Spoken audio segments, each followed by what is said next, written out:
här ikväll för att få regeringen att stoppa en avrättning. De har sagt att hon ska avrättas imorgon bitti. En kvinna i 26-årsåldern. Hon har suttit i fängelse i 7 år. Misstänkt för mord. Hon har inte gjort det. Hon är misstänkt för att mörda en av regimens agenter. Han ville avrätta. Han ville våldta henne. Och hon gjorde försvar. Hon försvarade sig. Men hon ska avrättas imorgon. Hon har sagt gång på gång att hon inte har mördat mannen. Utan att hon har knivhuggit honom i armen bara.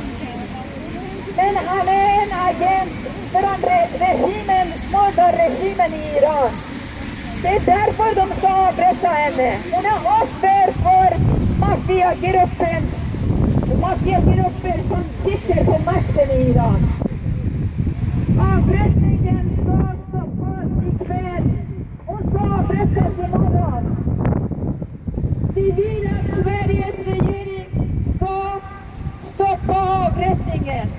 En ung kvinna som har suttit i fängelse i 7 år.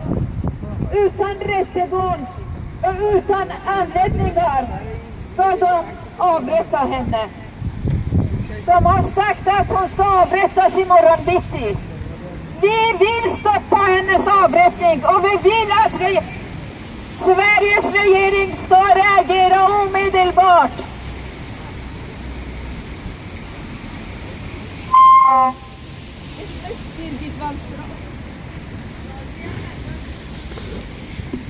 Birgit Wallström, agera!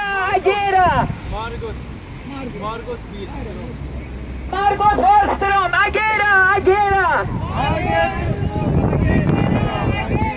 Margot Wallström, agera! Margot Wallström, agera!